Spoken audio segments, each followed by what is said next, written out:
शिवाय। ओम नमो भगवते वासुदेवाय।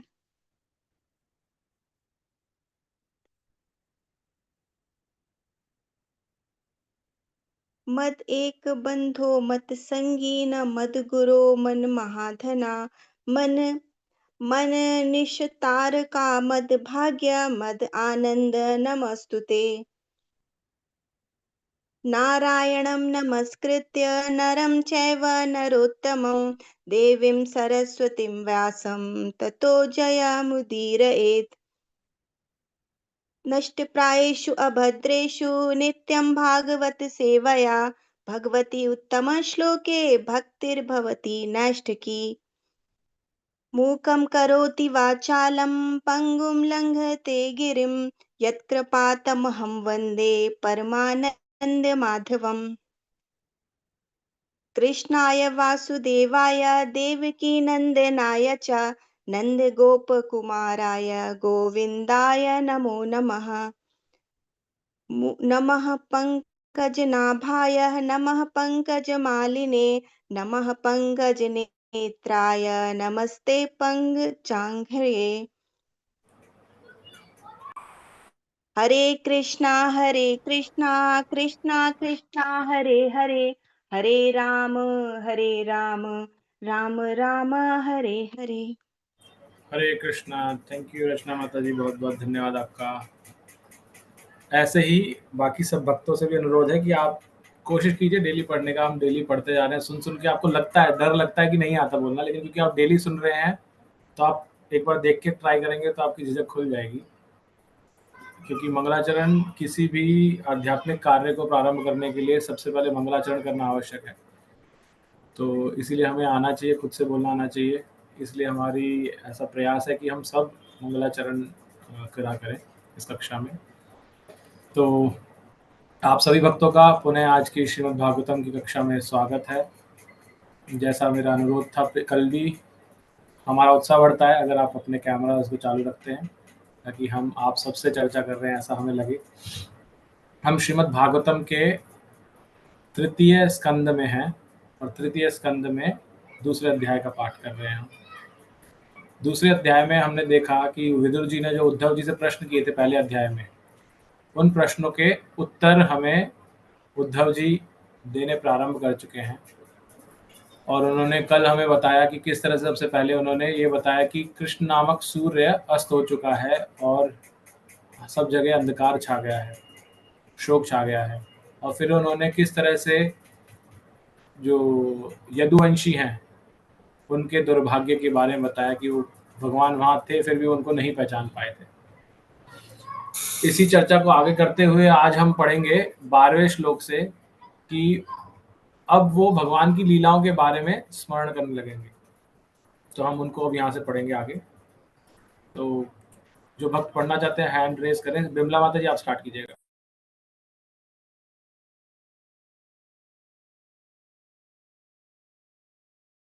हरे कृष्णा प्रभु जी।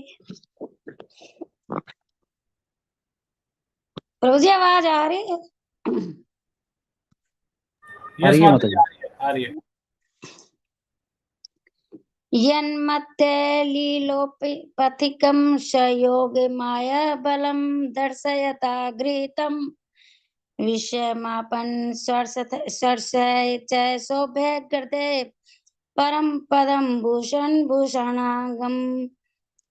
भगवान अपनी अंतरंग शक्ति योग माया के द्वारा मर्त्य लोक में प्रकट हुए। वे अपने नित्य रूप से में आए जो उनकी लीलाओं के लिए उपयुक्त है। ये लीलाएं सबों के लिए आश्चर्यजनक थी, यहाँ तक कि उन लोगों के लिए भी जिन्हें अपने ऐश्वर्य का गर्व है, जिसमें वैकुंठपति के रूप में भगवान का स्वरूप भी सम्मिलित है। इस तरह का उनका श्री कृष्ण का दिव्य शरीर समस्त आभूषणों का आभूषण है। तात्पर्य वैदिक स्रोतों के अनुसार नित्यानाम चेतन श्रेतनानाम भगवान भौतिक जगत में समस्त ब्रह्मांडों के भीतर के अन्य सारे जीवों की अपेक्षा अधिक उत्कृष्ट है। वे समस्त जीवों में प्रधान है। धन बल यश सौंदर्य ज्ञान अथवा त्याग के क्षेत्र में न तो कोई उनके समकक्ष समकक्ष है, न उनसे बढ़कर है। जब भगवान कृष्ण इस ब्रह्मांड में थे तो वे मनुष्य प्रतीत होते थे, क्योंकि वे मर्त्यलोक को अपनी लीलाओं के लिए उपयुक्त रूप में प्रकट हुए थे। वे मानव समाज में अपने चतुर्भुजी वैकुंठ स्वरूप में प्रकट नहीं हुए, क्योंकि यह स्वरूप उनकी लीलाओं के उपयुक्त न होता, किंतु मनुष्य के रूप में प्रकट होते हुए भी कोई व्यक्ति विविध सैवरियों में से किसी एक में भी न तो उनके तुल्य था न है। हर व्यक्ति इस जगत में अपने ऐश्वर्य के प्रति जी ऊपर कर दो, ऐश्वर्य के प्रति न्यूनाधिक गर्वित रहता है, किंतु जब भगवान कृष्ण मानव समाज में थे तो वे ब्रह्मांड में अपने समस्त समकालीन व्यक्तियों से बढ़कर थे। जब भगवान की लीलाएं मनुष्य की दृष्टि गोचर होती है तो वे प्रकट कहलाती है, और जब वे दृष्टिगोचर नहीं होती है तो अप्रकट कहलाती है। वस्तुतः है भगवान की लीलाएं कभी नहीं रुकती। जिस तरह सूर्य कभी आकाश को नहीं छोड़ता, सूर्य सदैव आकाश में सही कक्ष पर बना रहता है, किंतु हमारे सीमित दृष्टि में वह कभी दिखता है तो कभी ओझल रहता है। इसी तरह भगवान की लीलाएं सदैव किसी न किसी ब्रह्मांड में चलती रहती है। जब कृष्ण द्वारका के दिव्य धाम से अंतर ध्यान हो गए थे तो यह वहां के लोगों की आंखों से उनका ओझल होना था।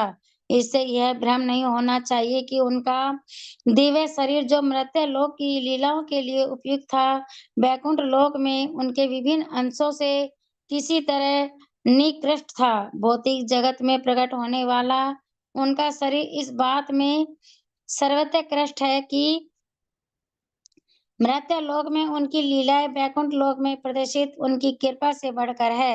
वैकुंठ लोक में भगवान मुक्त या नित्य मुक्त जीवों के प्रति ही दयालु होते हैं, किंतु मर्त्य जगत की अपनी लीलाओं में वे उन पतिता आत्माओं पर भी दयालु होते हैं जो नित्य बद्ध है।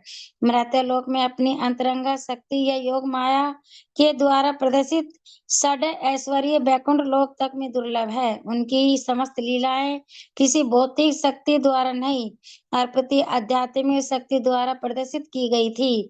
वृंदावन में उनकी रासलीला की अनुपमता तथा 16,000 पत्नियों के साथ उनका ग्रस्त जीवन वैकुंठ में नारायण के लिए भी आश्चर्यजनक है, और इस मर्त्य लोक के अन्य जीवों के लिए भी निश्चित रूप से ऐसा ही है। उनकी लीलाएं भगवान के अन्य अवतारों के लिए भी यथा श्री राम, नरसिंह तथा वराह के लिए भी आश्चर्यजनक है। उनका ऐश्वर्य इतना सर्वोत्कृष्ट था कि उनकी लीलाओं की प्रशंसा वैकुंठ के स्वामी द्वारा भी की गई, जो कि स्वयं भगवान कृष्ण से भिन्न नहीं है। हरे कृष्णा प्रभु जी। हरे कृष्णा माता जी। नेक्स्ट श्लोक कुसुम कालिया माता जी आप पढ़िएगा। हरे कृष्णा प्रभु जी। यत धर्मो सूनोर्वत राजस्वे नरीक्ष्य दृक् स्वस्तेयन त्रिलोका कात्सरण्येन च देह गतम विधातुर अवार्क श्रितो कौशलम इति अमन्यत। महाराजा युधिष्ठिर द्वारा संपन्न किए गए सभी राज्यसूय यज्ञशाला में उच्चतर, मध्यम तथा अधोलोकों में सारे देवता एकत्र हुए। उन सबों ने भगवान श्री कृष्ण के सुंदर शारीरिक स्वरूप को देखकर विचार किया कि वे मनुष्यों के सृष्टा ब्रह्मा की चरम कौशल पूर्ण सृष्टि है। जब भगवान श्री कृष्ण इस जगत में वर्तमान थे तो उनके शारीरिक स्वरूप की तुलना करने वाला कोई वस्तु नहीं थी। भौतिक जगत के सुंदरतम पदार्थ की तुलना नीले कमल से या आकाश में पूर्ण चंद्रमा से की जा सकती है, किंतु कमल तथा चंद्रमा भी कृष्ण के शारीरिक सौंदर्य के समक्ष पराजित हो जाते हैं, जिसकी पुष्टि ब्रह्मांड के सबसे सुंदर प्राणियों अर्थात देवताओं द्वारा की गई है। देवताओं ने सोचा कि उन्हीं की तरह भगवान कृष्ण भी ब्रह्मा द्वारा सृजित हुए हैं, जबकि तथ्य ये है कि ब्रह्मा का सृजन भगवान कृष्ण द्वारा हुआ। भगवान के दिव्य सौंदर्य का सर्जन करना ब्रह्मा की शक्ति में ना था। कोई भी व्यक्ति कृष्ण का सृष्टा नहीं है, प्रत्युत वे हर एक के सृष्टा है। भगवत गीता 10.8 में कहा गया है, अहम सर्वस्य प्रभो मत सर्वम प्रवर्तते। हरे कृष्ण हरे प्रभु। कृष्णा माता जी, धन्यवाद। नंदिनी माता जी। हरे कृष्णा प्रभु जी। हरे कृष्ण। तस्य अनुराग प्लुत हास रास लीलावलोक प्रतिलब्धमनः वजस्त्रियो दृग्भिरनुप्रवृत्त धियो वतस्थो किल कृत्यशेषा। हंसी, विनोद तथा देखा देखी की लीलाओं के पश्चात व्रज की बालाएं कृष्ण के चले जाने पर व्यथित हो जाती। वे अपनी आंखों से उनका पीछा करती थी, अतः वे हत बुद्धि होकर बैठ जाती और अपनी घरेलू कामकाज पूरा न कर पाती। तात्पर्य: वृंदावन में अपनी बाल्यावस्था में भगवान कृष्ण समवयस्का सारी बालाओं को दिव्य प्रेमवश छेड़छाड़ करने के लिए प्रख्यात थे।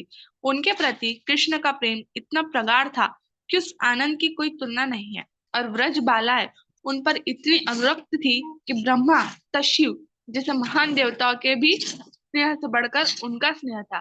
भगवान कृष्ण ने अंत में गोपियों के दिव्य स्नेह के समक्ष अपनी पराजय स्वीकार की और घोषित किया कि वे उनके विशुद्ध स्नेह से कभी उन्मूलन नहीं हो सकती। यद्यपि गोपियां भगवान के तंग करने के व्यवहार पर व्यथित प्रतीत होती थी, किंतु जब उन्हें छोड़कर जाते तो वे इस विरह को न सह सकती और अपने नेत्रों तथा मन से उनका पीछा करती थी। वे इस स्थिति से इतनी स्तब्ध हो उठती कि वे अपने घरेलू कामकाज पूरा न कर पाती। युवकों तथा युवतियों के मध्य प्रेम व्यापार में भी कोई उनसे आगे न बढ़ सकता। शास्त्रों में कहा गया है कि भगवान स्वयं कभी भी वृंदावन की सीमा से बाहर नहीं जाते। वे वहां के निवासियों के दिव्य प्रेम के वशीभूत होकर निरंतर वहां रहते जाते हैं। इस तरह यद्यपि आजकल वे दृष्टिगोचर नहीं है, किंतु क्षण भर के लिए भी वृंदावन से दूर नहीं जाते। हरे कृष्ण प्रभु। हरे कृष्णा प्रभु जी, बस यहीं रुकेंगे। ये एक सेक्शन 3 श्लोकों को कंप्लीट होता है हमारा।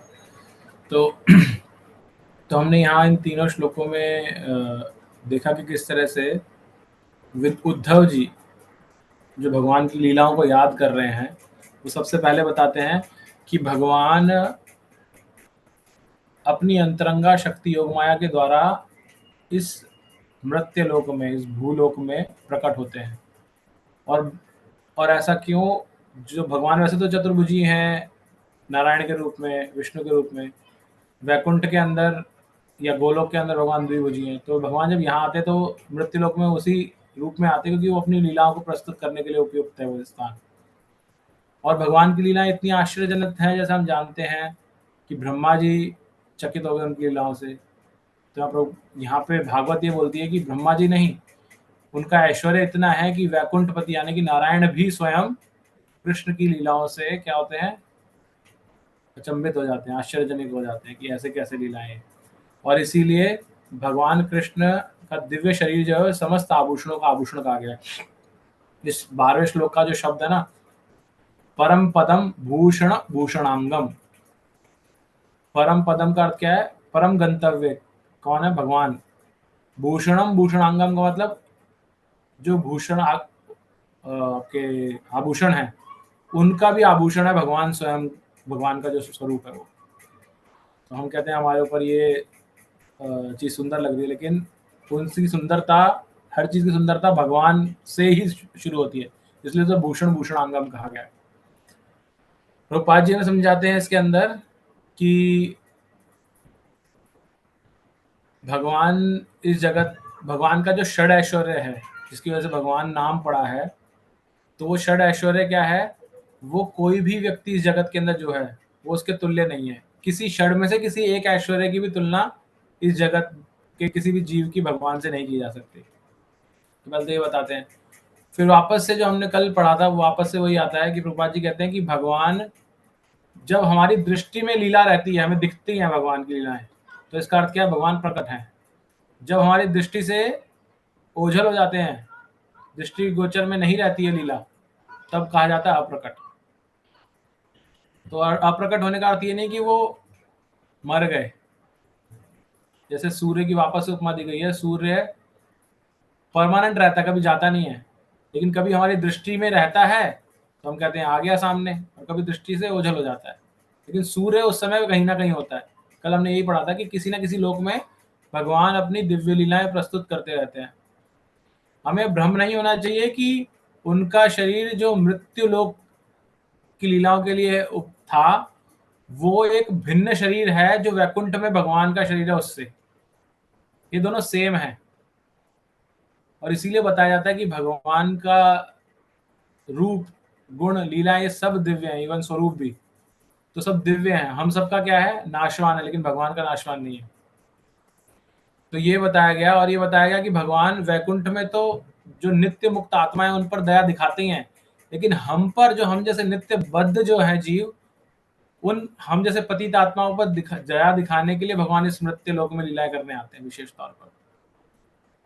और भगवान अपनी अंतरंगा शक्ति के द्वारा अपने षड ऐश्वर्यों को प्रस्तुत करते हैं, दिखाते हैं। फिर आगे बताते हैं कि, और आगे जो लास्ट में एक इंपॉर्टेंट लाइन थी कि वैकुंठ के नारायण भी आश्चर्यचकित हो जाते हैं। तो वो किस चीज से आश्चर्यचकित होते हैं कि भगवान वृंदावन में जो उन्होंने रासलीला की थी, और जो उनकी 16,108 रानियों के साथ गृहस्थ जीवन भगवान ने बिताया, वो लीला को देख के स्वयं नारायण भी आश्चर्यचकित हो जाते हैं कि कैसे पॉसिबल है।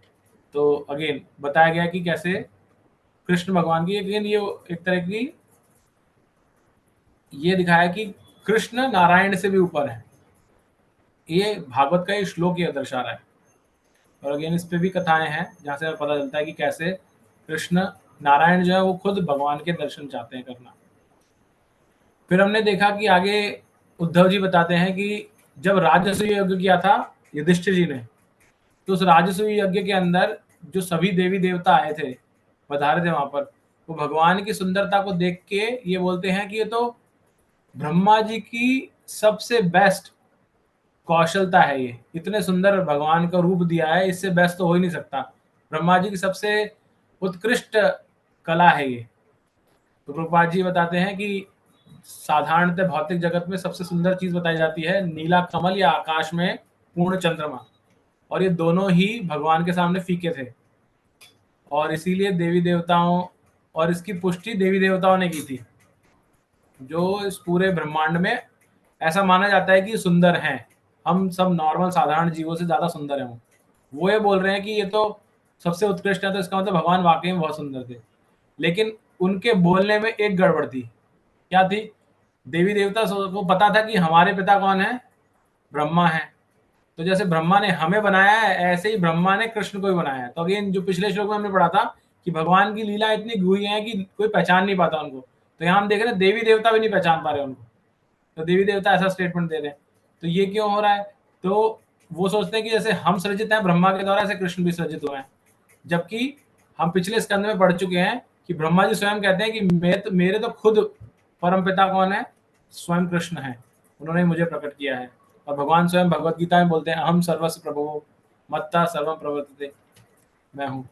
चतुश्लोक की भागवत के अंदर जो हमने पिछले अध्याय में पढ़ा था, उसमें भी हमने यही देखा था कि भगवान यही बताते हैं कि सब कुछ होने से पूर्व भी मैं था, अभी भी मैं हूँ, और जब सब प्रलय में चला जाएगा तब भी मैं ही रहूंगा। तो ये हम देखते हैं वहां पर उसके अंदर। फिर हमने 14 श्लोक के अंदर देखा, जब ये सब बताया कि उनकी सुंदरता के बारे में, तो उद्धव जी ये बताते बताते उनको याद आता है कि भगवान ने उद्धव को भेजा था वृंदावन गोपियों को समझाने के लिए। तो जो वो संवाद है, जब उद्धव जी गोपियों के पास जाते हैं, उस संवाद को भी एक्चुअल में उद्धव गीत बोला जाता है, उद्धव गीता बोला जाता है। तो वो संवाद उद्धव का गीत जो है, तो वो उनको याद आ जाता है एकदम से उद्धव जी को बताते बताते। तो कहते हैं कि भगवान तो है, लेकिन गोपियां तो और श्रेष्ठ हैं, क्योंकि गोपियां क्या है, भगवान के साथ हंसी विनोद तो करती हैं, लेकिन जब भगवान अदृश्य हो जाते हैं तो फिर वो उनकी आंखें उनका पीछे करती हैं, और वो सब कामकाज छोड़ के बैठ जाती हैं। तो यहाँ पे प्रभुपाद जी बताते हैं कि भगवान जो उनके साथ लीलाएं करते हैं, और जिस प्रकार से गोपियां उनसे प्रेम का आदान प्रदान करती हैं, उस प्रेम के वश भगवान भी उनके ऋणी हो जाते हैं। हम जब आगे पढ़ेंगे भागवत, उसमें आएगा, भगवान कहते हैं गोपियों में तुम्हारे ऋण से मुक्त नहीं हो सकता कभी भी। तो भगवान ऐसे हैं जो उनसे हो जाते हैं।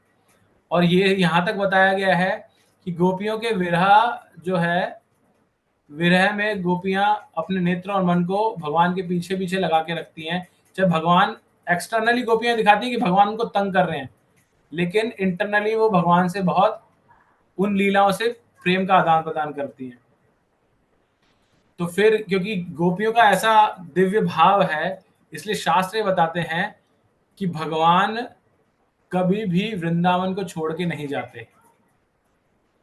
ऐसे आपको बृहद भागवत में मिलेगा, जहाँ पे बताया गया है कि भगवान जब अक्रूर जी आए भगवान को लेने के लिए, राइट, तो अक्रूर जी जब लेके जा रहे थे, जैसे हम रामायण में पढ़ते हैं ना कि जब रावण आया तो सीता कौन छाया सीता चली गई थी, ऐसे शास्त्र बताते हैं कि जो वृंदावन के कृष्ण हैं वो वहीं रहे और वासुदेव कृष्ण वो गए। तो अगेन यहाँ पे छाया छाया कृष्ण नहीं है, लेकिन शास्त्र ये बताते हैं कि जब इनके यशोदा जी के पुत्री हुई थी, तो यशोदा जी की पुत्री नहीं हुई थी, यशोदा जी के ट्विंस हुए थे, एक लड़का और एक लड़की। और जब नंद बाबा मथुरा से वासुदेव कृष्ण को लेकर आए तो उनकी बेटी को तो ले गए थे, लेकिन जो वहाँ पुत्र था, जो वृंदावन कृष्ण थे, वो उनके साथ में समा गए, तो एक हो गए थे। लेकिन जब अक्रूर जी लेके जा रहे थे तो वापस से वो यहीं रह गए थे और वो चले गए थे वहाँ पे। तो अगेन ये बहुत हमारे संतों की दिव्य अनुभूतियां हैं जो उन्होंने शास्त्रों में लिखी हुई हैं। तो अगेन इसको बहुत गहराई से आप जाके समझना चाहे तो समझ सकते हैं, लेकिन आगे हमें बृहद भागवत में इसके बारे में चर्चा मिलती है।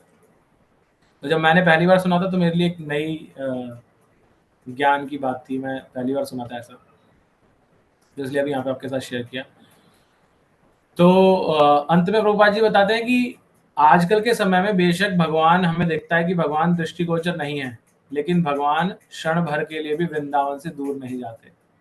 इसलिए जो भक्त आज भी वृंदावन जाते हैं, अगर बहुत सच्चे हृदय से श्रद्धा के साथ भगवान की भक्ति करते हैं, तो भगवान उनको प्रकट होते हैं, उनके सामने दृष्टिगोचर होते हैं। तो ये हमने 3 श्लोकों में पढ़ा, अध्ययन किया। किसी को जिज्ञासा को कुछ ऐड करना हो तो कर सकते हैं, अन्यथा हम नेक्स्ट श्लोक पे जाएंगे। और 15वां श्लोक है वो, कोई किसका टर्न है आज पढ़ने का? हरे कृष्ण प्रभु जी। हरे हाँ, कृष्ण प्रभु जी। यस प्रभु जी, आपका टर्न। बहुत प्रणाम जी। ओके, हाँ तो पहले एक सेकंड रुकते हैं, किसी को अगर कुछ ऐड करना है या कोई जिज्ञासा हो तो। ओके प्रभु जी, आप पढ़िए फिर। हरे कृष्ण प्रभु जी। यस मंजू माता जी। हाँ, एक क्वेरी थी प्रभु जी। अभी जैसा 13 श्लोक में आपने बताया कि नारायण से ऊपर कृष्ण है, तो नारायण ही तो कृष्ण है प्रभु जी, तो ऊपर नीचे का ये मतलब समझ में नहीं आया था। नहीं माता जी, नारायण ही कृष्ण नहीं है। हाँ कृष्ण के अंशों में एक नारायण है। हाँ हाँ, तो मतलब कृष्ण के अंश में जैसे शिव जी के अंश कौन है? हनुमान जी। हाँ। लेकिन शिव जी और हनुमान जी सेम तो नहीं है ना, अंश हैं। तो इसलिए हनुमान जी भी शिव जी को भी ध्याते हैं। तो ऐसे ही नारायण कृष्ण के अंश हैं। तो जब कृष्ण भगवान या प्रकट होते हैं इस जगत के अंदर लीला करते वक्त, तब नारायण भी देखकर बहुत आश्चर्यचकित होते हैं और नारायण भी चाहते हैं भगवान के दर्शन करना। तो उस पर भी बहुत कथा, एक सुंदर कथा है जो शास्त्रों में आती है, किस तरह से भगवान नारायण कृष्ण की दर्शन के लालायित होकर वो कुछ लीला रचते हैं। इसमें मे भी हम बाद में उस पर चर्चा करेंगे अभी आगे। हरे कृष्णा प्रभु जी, हरे कृष्णा। तो क्या मेरी जिज्ञासा ये है, तो क्या नारायण और महाविष्णु ये सब एक नहीं है?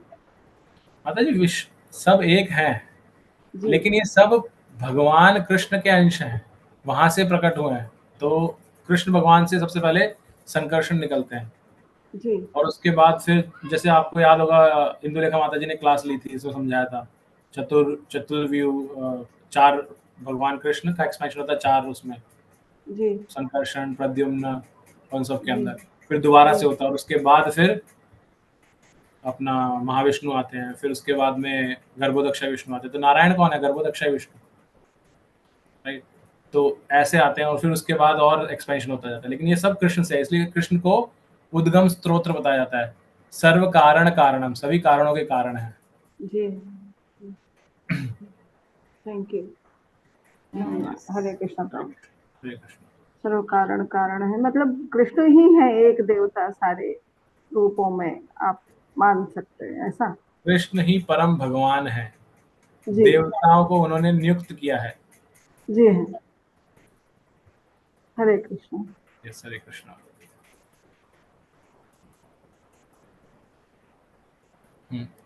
यस फतेह प्रभु जी। हरे कृष्ण प्रभु जी, सभी को दंडवत प्रणाम। स्वशांत रूपेषु इतरे स्वरूपे अभ्यर्थमानेषु अनुकंपितात्मा परावरेशो महदंश युक्तो हि जो अपि जातो भगवान यथाग्निः। आध्यात्मिक तथा भौतिक सृष्टियों के सर्वदयालु नियंता भगवान अजन्मा है, किंतु जब उनके शांत भक्तों तथा भौतिक गुणों वाले व्यक्तियों के बीच संघर्ष होता है तो वे महत तत्व के साथ उसी तरह जन्म लेते हैं जिस तरह अग्नि उत्पन्न होती है। तात्पर्य, भगवत भक्त स्वभाव से शांत होते हैं क्योंकि उनमें कोई भौतिक लालसा नहीं होती। मुक्त आत्मा लालसा रहित होता है, अतः उसे शोक नहीं होता। जो व्यक्ति कुछ संपत्ति पाना चाहता है और जब वह उसे खो देता है तो वह भी शोक करता है। भक्तों में भौतिक संपत्ति के लिए अथवा आध्यात्मिक मोक्ष के लिए कोई लालसा नहीं होती। वे कर्तव्य के रूप में श्री भगवान की दिव्य प्रेममयी सेवा में स्थित होते हैं और वे इसकी परवाह नहीं करते कि वे कहाँ हैं अथवा उन्हें किस तरह कार्य करना है। कर्मी, ज्ञानी तथा योगी सभी कुछ न कुछ भौतिक या आध्यात्मिक संपत्ति के लिए लालायित रहते हैं। कर्मी जन भौतिक संपत्ति चाहते हैं, ज्ञानी तथा योगी जन आध्यात्मिक संपत्ति चाहते हैं, किंतु भक्तगण कोई भौतिक या आध्यात्मिक संपत्ति नहीं चाहते।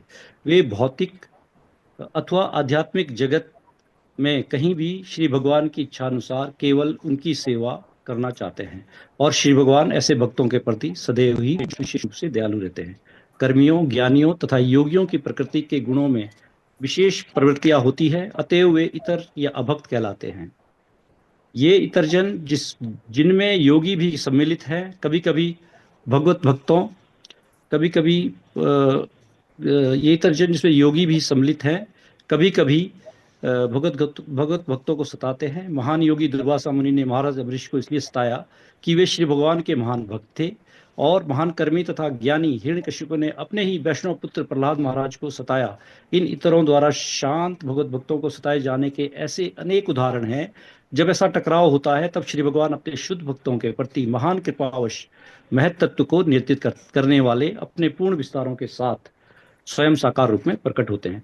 श्री भगवान सर्वत्र भौतिक तथा आध्यात्मिक दोनों ही जगतों में हैं, और जब उनके भक्तों तथा अभक्तों के बीच संघर्ष छिड़ता है तो अपने भक्तों के लिए प्रकट होते हैं। जिस तरह पदार्थ के घर्षण से कहीं भी बिजली उत्पन्न हो जाती है, उसी तरह श्री भगवान सर्वव्यापी होने के कारण भक्तों तथा अभक्तों के संघर्ष के कारण कहीं भी उत्पन्न होते हैं। जब भगवान श्री कृष्ण किसी उद्देश्य मिशन के लिए प्रकट होते हैं तो वे उनके सारे स्वांश उनके साथ होते हैं। जब वे वसुदेव के पुत्र के रूप में प्रकट हुए तो उनके अवतार के विषय में मतभेद था। कुछ ने कहा वे पूर्ण पुरुषोत्तम भगवान है, कुछ ने कहा वे नारायण के अवतार, दूसरों ने कहा वे शिरोदक्षाई विष्णु के अवतार हैं, किंतु वास्तव में वे आदि पूर्ण पुरुषोत्तम भगवान हैं। कृष्णस्तु भगवान स्वयं तथा नारायण सारे पुरुष अवतार एवं अन्य अवतार उनकी लीलाओं के विभिन्न अंगों का कार्य करने हेतु उनके साथ आते हैं।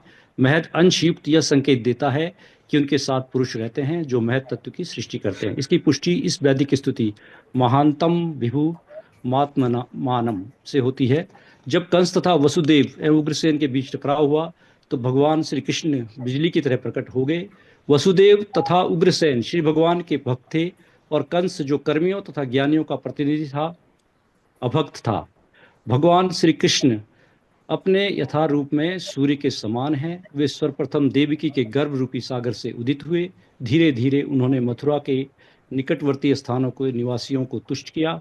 जिस तरह सूर्य प्रातःकाल कमल के फूल को प्रफुल्लित कर देता है, क्रमशः द्वारका के मध्यकाश तक उठकर बाद में श्री भगवान सूर्य की तरह सारी वस्तुओं को अंधकार में छोड़ते हुए अस्त हो गए, जैसा कि उद्धव ने वर्णन किया है। हरे कृष्ण प्रभु जी। इसमें यहाँ पर दो कैटेगरीज में इन्होंने बांटा है। सारे संसार के जो भगवत भक्त है और दूसरे इतरजन में ना अन्य अभक्त जो होते हैं। तो भगवत भक्त का जो स्वभाव है वो स्वभाव से ही शांत होते हैं और उनका जो उद्देश्य होता है वो सिर्फ श्री भगवान की दिव्य प्रेममयी सेवा में है।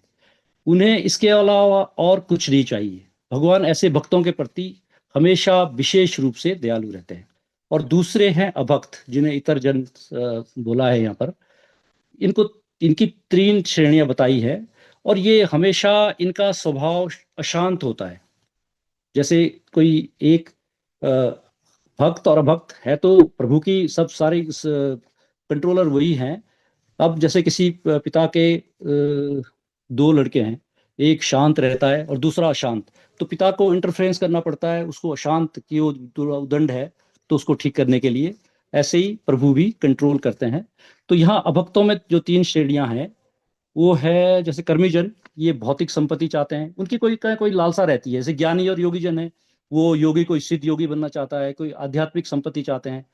और कभी कभी ये अभक्त भगवत भक्तों को सताते हैं, और जब ये सताते हैं तो उन्होंने यहाँ पर उदाहरण दिया है दुर्वासा मुनि और महाराज अम्बरीश का, जैसे हम सब ने पिछले कथाओं में भी इसका श्रवण किया था, हिरण्यकशिपु और प्रहलाद महाराज का। इसमें एक मैं जो ऐड किया मैंने अभी, वो है गजेंद्र का। वो मनुष्य रूप में नहीं थे, वो हाथी थे अपनी। वो उसका वर्णन ऐसे है कि वो हाथी, इसको मैं थोड़ा सा हिंदी में बताऊंगा कि वैसे तो ये संस्कृत में है, कि हाथी अपने पूरे परिवार के साथ जब जा रहा था जल क्रीड़ा करने, जल हाथी को बहुत प्रिय होता है, तो सारे उसके पूरा परिवार था। तो जैसे ही वो गए तो वहाँ एक जो ग्राह था, जो मगरमच्छ, उसने उनके एक पाँव को पकड़ लिया। तो वो हाथी ने काफी जोर लगाया तो वो कोशिश की, लेकिन जब वो अंत में उनका बस नहीं रहा तो उनको पिछला जन्म याद आ गया। हाथी, जबकि वो हाथी है, अगर यहाँ आदमी होता तो मतलब मनुष्य होता तो उसके तो और वो तो हायर ग्रेड का है, लेकिन हाथी का भी भगवान ने, तो वो स्तुति करता है, हे गोविंद राखो शरण अब तो जीवन हारो, नीर पीवन हेतु गयो सिंधु के किनारो, सिंधु बीच बसत ग्राहा पाँव धरि पछारो, चारों प्रहर मलिदु भयो ले गयो मझधारो, नाक कान डूबन लाग्यो त्राही त्राही पुकारो, सूरदास श्याम कहें अब की बार राखिलो हे नंद के दुलारो। फिर उन्हें पिछला जन्म याद आता है तो वहाँ एक कमल का फूल होता है, वो जैसे ही तोड़ते हैं तो भगवान सिर अपने गरुड़ को भी छोड़ के सीधे वहाँ प्रकट हो जाते हैं और फिर वो ग्राह को मारते हैं। उसमें भी वो हाथी, वो जो गजराज हैं, वो प्रश्न करते हैं कि भाई आप तो मेरे उद्धार के लिए आए थे, आपने गजराज को, उन्होंने कहा कि जो भक्तों को वो करता है, भक्तों की शरण में आ गया, आपका पाँव पकड़ लिया, तो उसको मैं पहले उसका उद्धार पहले करता हूँ। तो उन्हें पहले गजराज का उद्धार किया। जब कोई भक्तों को ऐसे सताता है तो भगवान शुद्ध भक्तों के प्रति महत्व को नियंत्रित करने वाले पूर्व विस्तारों के साथ स्वयं साकार रूप में प्रकट होते हैं। जैसे अभी मैं प्रश्न किया था माता जी ने कि वो कैसे प्रकट होते हैं, तो यहाँ पर जो श्री कृष्ण है वो जो अवतरित होते हैं तो उनका जैसे बांसुरी बजाना, रास लीला और बाकी काम तो उनके जो विस्तार हैं या जो उनके अंश हैं। तो जैसे इसमें सृष्टि का विस्तार जैसे बताया है, तो बलराम जी विस्तार है कुछ जिसमें विस्तार, उसके बाद उनका चतुर्व्यूह रूप है, वसुदेव प्रकट होते हैं, अनिरुद्ध, प्रद्युम्न और फिर संकर्षण, प्रथम संकर्षण। उसके बाद द्वितीय चतुर्व्यूह, वसुदेव, अनिरुद्ध, प्रद्युम्न और द्वितीय संकर्षण। द्वितीय संकर्षण से महाविष्णु, ये जो बलराम जी के अंश है वो होते हैं। तो उस समय प्रकृति क्या साम्य अवस्था में रहती है, मतलब उसमें गुण कोई एक्टिवेट नहीं होते। जब वो प्रधान के ऊपर दृष्टिपात करते हैं महतत्व पे, तो महाविष्णु का कार्य है महतत्व, उससे फिर अहंकार होता है और सृष्टि उत्पन्न होती है। तो भगवान सर्वव्यापी है, जैसे काष्ठ में अग्नि है और घर्षण करने में उत्पन्न होती है, उसी तरह भगवान श्री कृष्ण किसी उद्देश्य के लिए प्रकट होते हैं। भगवान की नर लीलाओं को देखकर अभक्तों में मतभेद रहता है कि वो नारायण के अवतार है, जैसे अभी किसी माता जी ने बताया था। वो कोई अवतार, श्री कृष्ण तो अवतारी है, वो तो ये हमें बिल्कुल स्पष्ट रूप से समझना होगा कि श्री कृष्ण ही भगवान है और बाकी सब अवतार है, वो अवतारी है और ये अवतार है जैसे। लेकिन जब भी वो कृष्ण भगवान यहाँ प्रकट होते हैं तो अपने साकार जो उनका जो बलराम जी वाला जो मैंने बताया था अभी, उस रूप में जो और जो उनके अंश है, उनके सब अंशों के रूप में उत्पन्न होते हैं। और वही जैसे अब यहाँ तो भगवान कृष्ण सिर्फ बांसुरी और रासलीला करते हैं, बाकी जो कार्य है जैसे असुर को मारना और कार्य करना, वो सब उनके अंश है, वो सब करते हैं। किंतु वास्तव में आदि पूर्ण पुरुषोत्तम भगवान है, कृष्णस्तु भगवान स्वयं। यहाँ पर उदाहरण दिया है, जैसे भगवान जी ने कहा, जैसे अभी प्रभु जी ने बोला था कि ये वृंदावन में हमेशा विद्यमान रहते हैं, ऐसे ही भगवान विद्यमान है, लेकिन यहाँ हमें समझने के लिए सूर्य का उदाहरण दिया है। सूर्य का उदाहरण कैसे दिया है कि जैसे सूर्य अभी यहाँ अस्त हो रहा है तो कहीं और उदय हो रहा है, यानी कि जैसे अमेरिका में अभी उदय हो रहा होगा धीरे धीरे, और यहाँ पर अस्त हो गया तो हम सोच रहे हैं कि सूर्य अस्त हो गया। तो इसलिए देवी की माता का उन्होंने देवी की माता को चिन्हित किया है पूर्व दिशा से। पूर्व दिशा से सूर्य उदय नहीं होते, सूर्य तो है, सूर्य तो वहां पर है, ऐसे ही भगवान भी सर्वव्यापी है, वो है यहाँ पर, लेकिन उदय हो रहे हैं। और हम समझते हैं भगवान प्रकट हुए, वो अब भगवान आए इस रूप में, इस लीला, तो उनकी लीलाएं तो चलती रहती है जैसे प्रभु जी ने बताया था।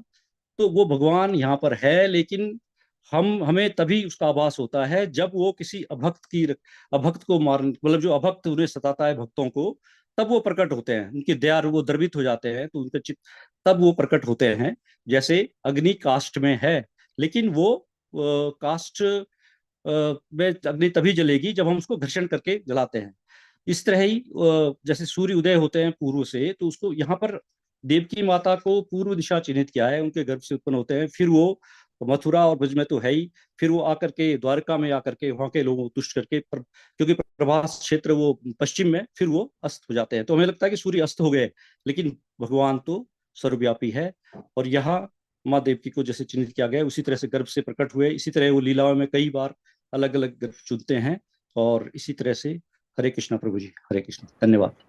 थैंक यू प्रभु जी, बहुत सुंदर ढंग से आपने पूरा श्लोक अच्छे से कवर किया है, और प्रभुपाद जी के तात्पर्य को भी, और आपने थोड़ा प्रिपरेशन भी किया था बाकी और आचार्यों से सुन करके, तो बहुत क्लियर, अच्छा आपने बहुत प्रयास किया।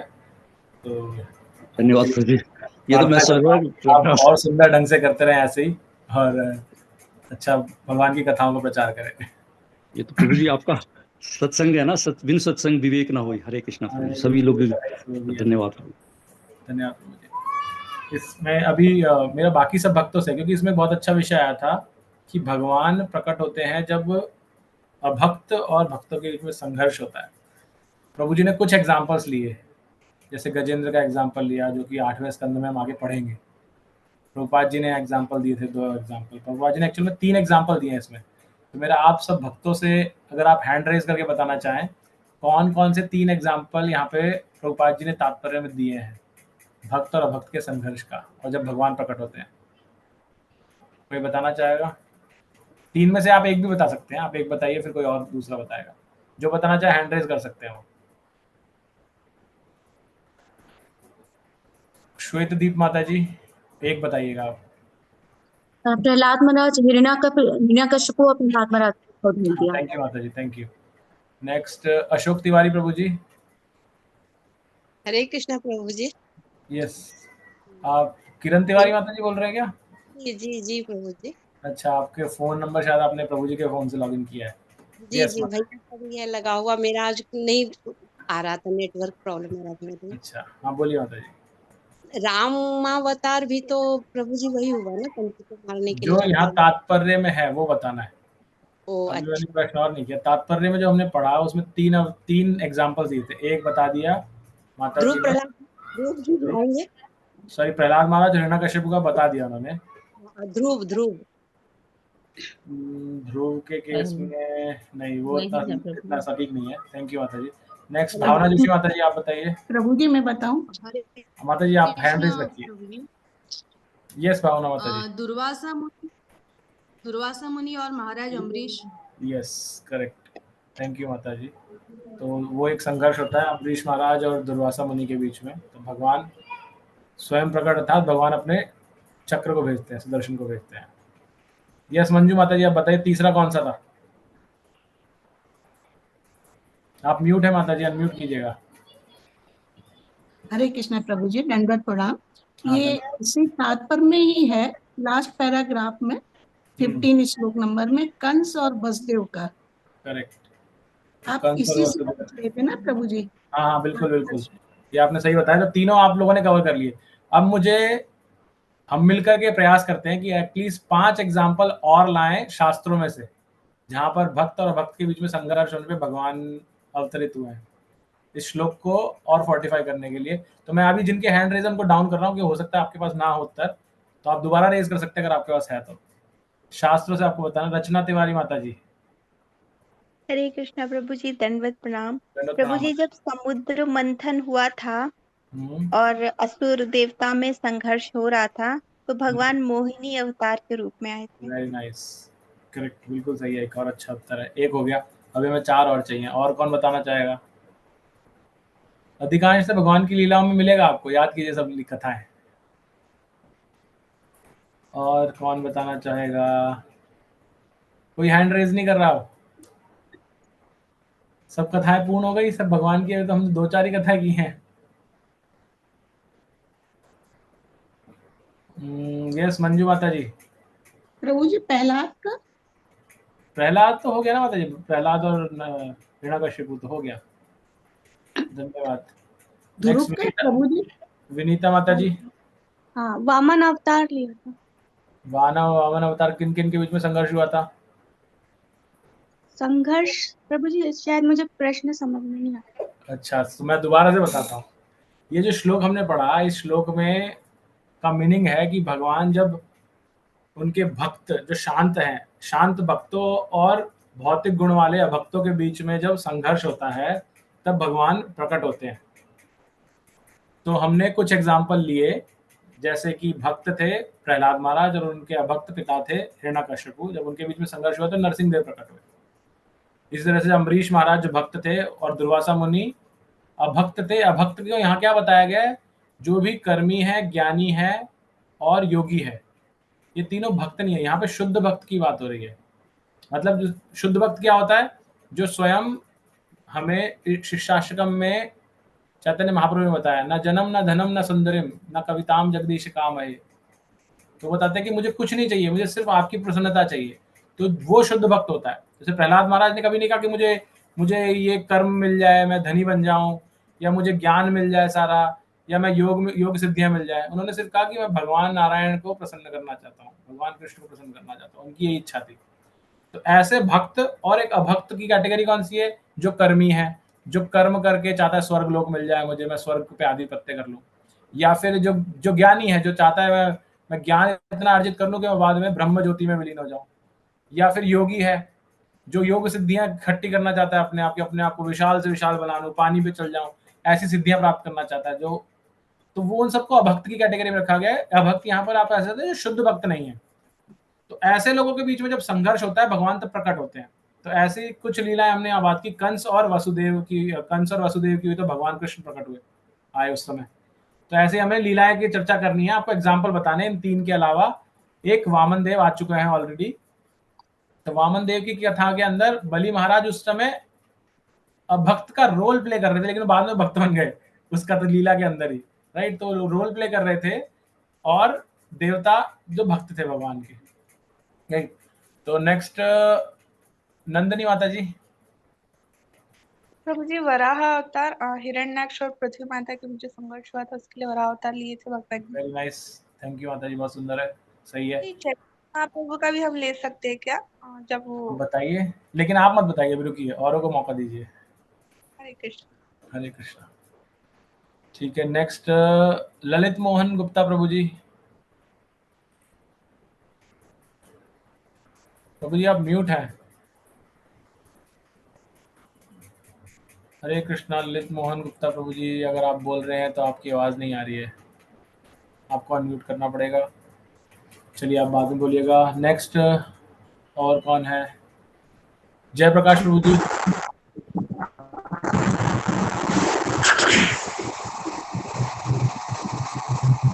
हाँ प्रभु जी, आप बोलना चाह रहे हैं कुछ? आप नेटवर्क में कुछ दिक्कत है, आप म्यूट ही रहिए। हाँ आप बताइए। यस प्रभु जी, जयप्रकाश प्रभु जी। प्रभु जी आपकी आवाज़ नहीं आ रही अब। नहीं है प्रभु जी, आपकी आवाज़ नहीं आ रही जयप्रकाश प्रभु जी। आपका भी नेटवर्क का इशू है। शिवा माता जी आप बताइए, आपको फिर मौका देता हूँ जयप्रकाश प्रभु जी, आप एक बार चेक कीजिए अपना कनेक्शन। प्रभु जी पांडवों के साथ में अभक्त और भक्त कौन है? भक्त तो भगवान के पांडव हैं और अभक्त ये दुर्योधन वगैरह कम्युनिटी पूरी सारी उनकी। सही है, वेरी नाइस, धन्यवाद। नेक्स्ट मंजू द्विवेदी माता जी, पुनः बताइए।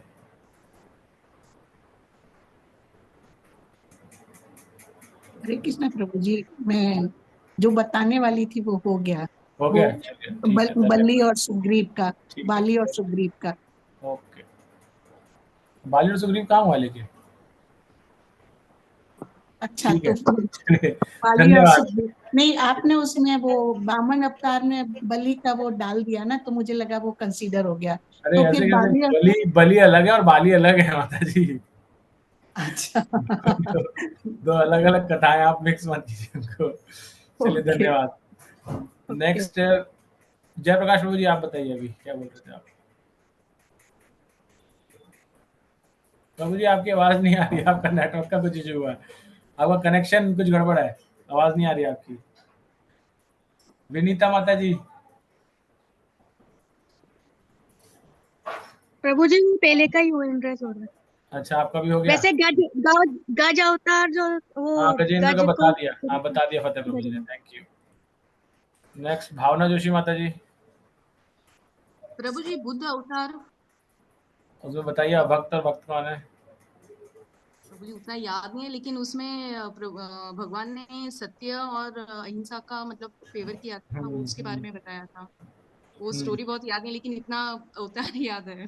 हाँ, क्योंकि आप उसमें ऐसे देख सकते हैं कि भगवान ने अवतार लिया क्योंकि सभी जो साधारण जनमानस थे वो सभी अहिंसक बन गए थे और वो वेदों के माध्यम से सभी जानवरों की को बलि दे देते थे। तो भगवान एक तरह से जानवरों की रक्षा करने के लिए आए थे और तब उन्होंने अहिंसा का पाठ पढ़ाया था।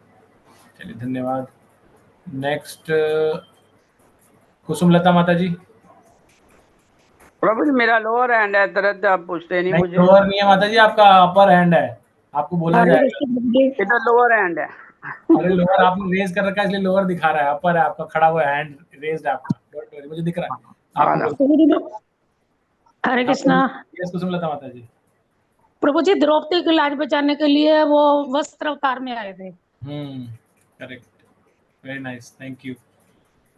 अब बोलिए माता जी, चंपकलता माता जी, आप म्यूट है, अभी अनम्यूट कीजिएगा पहले। वरा अवतार हो गया प्रभु जी। हाँ, वरा अवतार हो गया, बिल्कुल हो गया। हाँ, क्योंकि मेरा बीच में फोन आ गया था तो मैंने सुना ही नहीं। ओके, कोई बात नहीं माता जी। फतेह रावत प्रभु जी, आपके पास वापस घूम के आ गया। प्रभु जी, एक राम रावण रावण अवतार, वामन अवतार हो गया राम माता के जी रूप में जो क्या बोल श्री रहे राम हो? के रूप में, एक तो परशुराम जी भी है। हाँ, परशुराम भक्त और भक्त अवतार, एग्जाम्पल के साथ बताइए ना थोड़ा। रावण को तो राम ने मारा था, तो अभक्त रावण हो गया। तो उनसे राक्षसों से ऋषियों को जो जप तप करते थे या उनको विघ्न बाधा पहुंचाते थे या जो उसके पाप को समाप्त करने के लिए श्री राम प्रकट हुए थे ना, उन्हीं के उसी के लिए। करेक्ट। और परशुराम जी ने क्षत्रिय जो उस पे पाप कर रहे थे इस धरती पे, उनका संहार करने के लिए परशुराम होता। करेक्ट, यस, थैंक यू प्रभु जी। नेक्स्ट नंदिनी माता जी, आपका हैंड रेज्ड है बेबी। चैतन्य महाप्रभु का एग्जांपल देना चाह रही थी प्रभु जी। सॉरी माता जी, मैं भी एक एग्जांपल देना चाहती थी हाँ चैतन्य बोलिए, महाप्रभु। हाँ बोलिए चैतन्य महाप्रभु, हाँ बताइए। जब मुगलों द्वारा भारत ब्राह्मणों को और भक्तों को प्रताड़ित किया जा रहा था, अद्वैत आचार्य की प्रार्थना पर भगवान चैतन्य महाप्रभु के रूप में अवतारित हुए थे। करेक्ट, बिल्कुल सही है वो भी। यस, धन्यवाद माता जी। जयप्रकाश भाई, आपका ठीक हुआ कनेक्शन? जगाई मताई का प्रभु जी, जगाई मताई का प्रभु जी अभी भी नहीं आते माता जी। हाँ, जगाई मताई का भी है, आपकी आवाज अभी भी नहीं आ रही। चलिए, कोई बात नहीं। जगाई मताई का प्रभु जी, हरे हाँ, जगाई मताई का भी उद्धार करने के लिए वो महाप्रभु ही आए थे, उनका भी उद्धार करने। महाप्रभु आए थे। करेक्ट, यस, आप सबने बिल्कुल सही बताया है। लेकिन अब आप सबसे मेरा एक लास्ट प्रश्न। प्रभु जी, इसमें अहिल्या का भी आ सकता है क्या? वो स्वयं आए थे उनको उद्धार करने, पर उसमें भक्त नहीं है ना। हाँ, तो मैं एक्चुअल में उसी टॉपिक पे आ रहा था अभी। अच्छा, विषय क्या है, ये श्लोक में उद्धव जी बता रहे हैं कि ऐसा होता है, भक्त और भक्त के बीच में संघर्ष होता है तो भगवान आते हैं। लेकिन भगवान के प्रकट होने का कारण ये नहीं होता खाली। भगवान, जैसे हमने पहली बात की ना, कि भगवान सिर्फ भक्तों का नाश करने के लिए नहीं आते।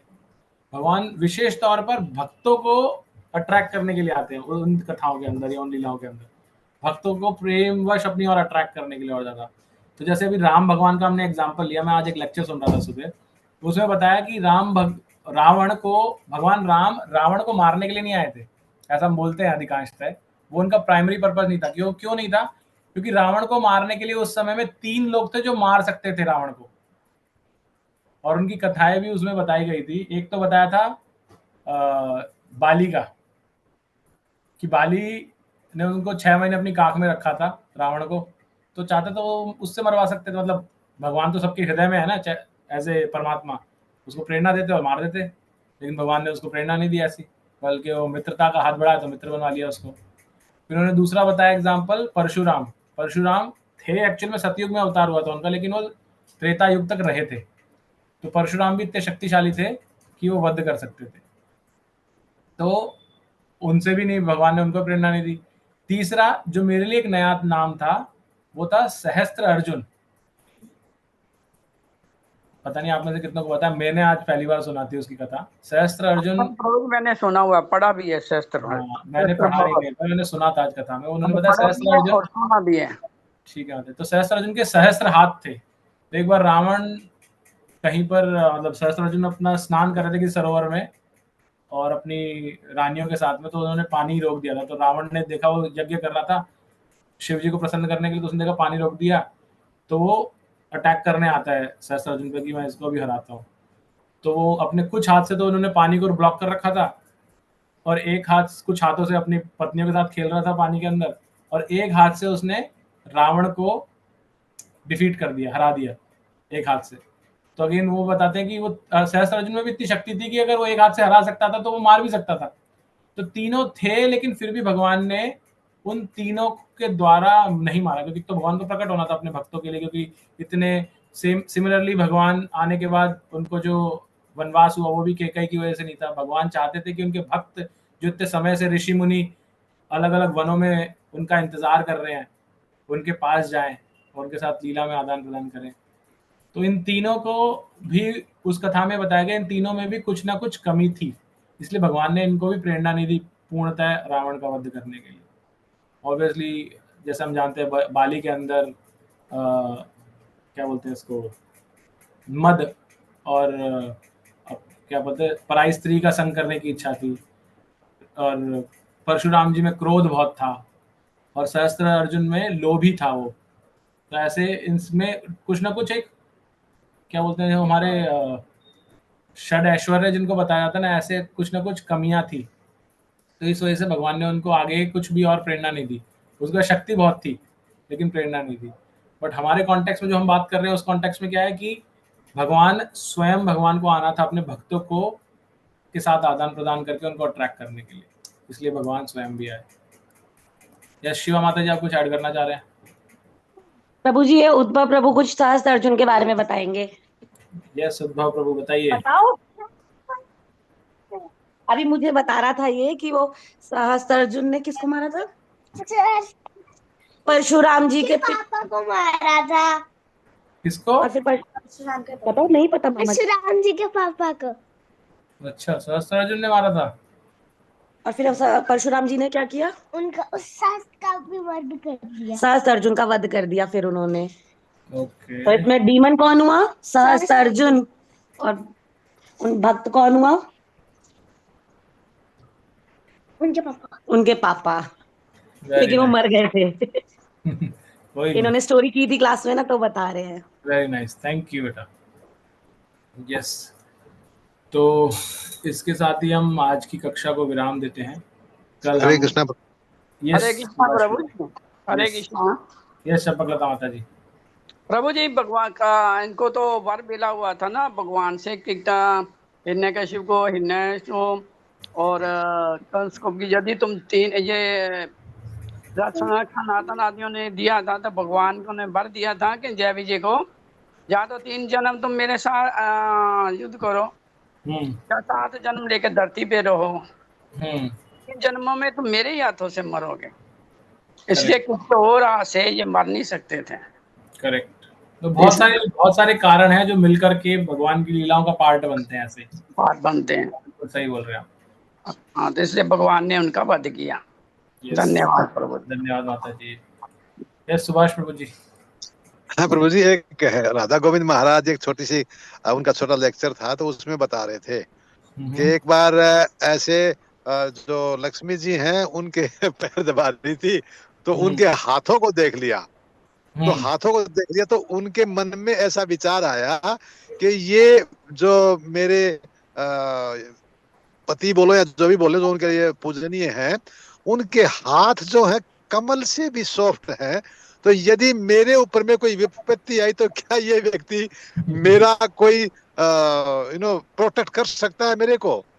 और भगवान तो अंतर्यामी है, तो उनके मन में क्या आया ना, वो उसी समय उनको मालूम गिर गया कि ये क्या चाहती हैं। तो ये राधा गोविंद महाराज ने बताया। तो उसी समय पे उन्होंने ये ब्रह्मा जी के जो पहले चतुर कुमार हैं वो बुला लिया, ऐसा प्रोग्राम बनाया और इनको जय विजय को उनसे वो श्राप दिला दिया। और श्राप दिलाने की वजह से तो ये बताएं कि ये कितने स्ट्रांग है और भगवान को वो जैसा अपना पति अपनी पत्नी को इम्प्रेस करने की कोशिश करता है, ऐसा भगवान ने किया कि मैं देखना अभी क्या क्या करता हूँ। तो ये ऐसा वो बता रहे थे एक्चुअली क्लास में। और उनको बता के, क्योंकि भगवान को यदि कोई किसी भी तरह का लीला भी करनी है तो उनको उनके लेवल का कोई ना कोई व्यक्ति चाहिए वहां पे, और मटेरियल वर्ल्ड में उनके लेवल का कोई है ही नहीं। तो फिर उन्होंने अपने ही परिकर को भेजा वहां पे। और ये एक्चुअली देखा जाए तो उनके परिकर हैं, बहुत ही पूजनीय है तीनों ही, जो मतलब हिरण्यकशिपु एक्चुअली देखा जाए तो उन्हीं के घर से आए हैं और बड़े दुखी होके आए हैं, और ताकि वो फिर यहाँ पे इसके अपने लील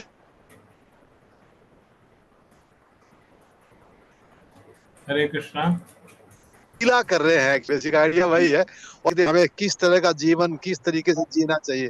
हरि बोल प्रभु जी। I think I lost the connection. नहीं प्रभु जी, अभी आ रही है बीच में। आई एम ड्राइविंग प्रभु जी। ओके, कोई नहीं प्रभु जी, धन्यवाद, आपने बिल्कुल सही बताया। प्रभु जी, अभी आवाज आ रही है? यस प्रभु जी, आया, आपकी आवाज आई। करेक्ट, हाँ करेक्ट। थैंक यू प्रभु जी। Hare Krishna, thank you.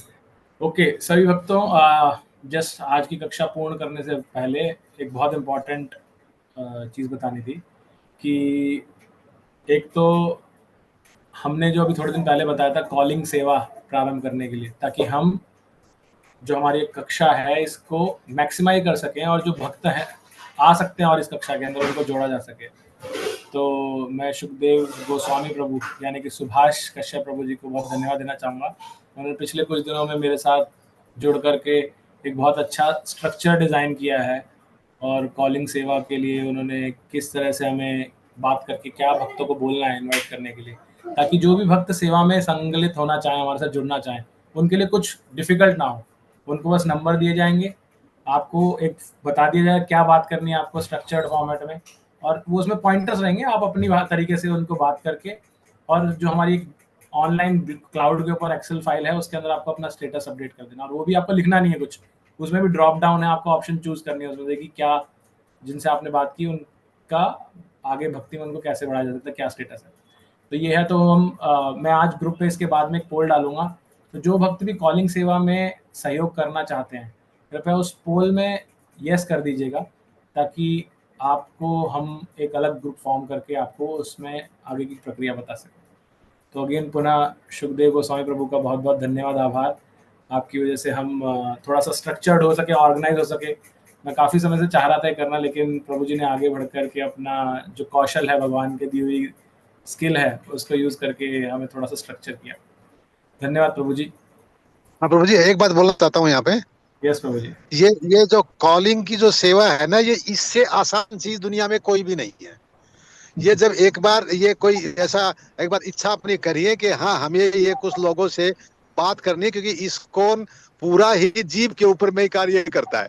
वो सुबह से शाम बोलते ही रहते हैं, तो या प्रसाद खाते रहते हैं। तो ये जीव को ठीक से प्रयोग करना हम सबकी जिम्मेवारी है। जो भी सुन रहे हैं प्रभु जी से इतने दिनों से, हमको बोलना आना चाहिए। बड़ा अच्छा एक्सपीरियंस है, प्रभु जी ने मुझे मौका दिया करने का, और उसमें मैं भी बहुत सी कुछ चीजें सीखा हूँ। तो एक बार यदि आप लोग इंटरेस्ट थोड़ा दिखाइएगा तो इस पे चर्चा भी कर लेंगे, कैसे बातें करना है और क्या करना। वो स्क्रिप्ट की रिकॉर्डिंग भी हम ग्रुप पे डाल देंगे, प्रभु जी डाल देंगे, वो आप स्क्रिप्ट सुन लीजिएगा। और उसके बाद में वो डेटाबेस कैसे अपडेट करना है उसका भी एक सिंपल प्रोसेस है। वो भी मतलब बड़ा आसान है। यदि मेल पे रहता है तो अपने फोन से बात कर सकते हैं, मेल पे उसको अपडेट कर सकते हैं। यदि आप मेल थैंक यू प्रभु जी। तो आइए आज की कक्षा को हम यहाँ विराम देते हैं। फैमिलियर लिख सकते हैं कागज के ऊपर में। अब प्रभु जी आपकी आवाज बीच में कट गई थी। हाँ तो प्रभु जी इस पे आगे चर्चा करेंगे हम, जो भक्त इंटरेस्ट दिखाएंगे उनके साथ में आगे चर्चा करते हैं उस पे। हरे कृष्ण। तो कल 20 नंबर श्लोक हरे किस भक्त का है? प्रभु जी मेरा है। आपका है, ठीक है माता जी, ओके। तो आइए हम हरे कृष्ण महामंत्र और वैष्णव प्रणाम मंत्र बोल के आज के कक्षा को विराम देते हैं। हरे कृष्णा कृष्ण कृष्ण हरे हरे, हरे राम राम राम हरे हरे। वांछा कल्पतरुभ्यश्च कृपा सिंधुभ्येव च पतितानां पावनेभ्यो वैष्णवेभ्यो नमः। अनंत कोटि वैष्णव वृंद की जय, श्रील प्रभुपाद की जय, श्री श्री राधा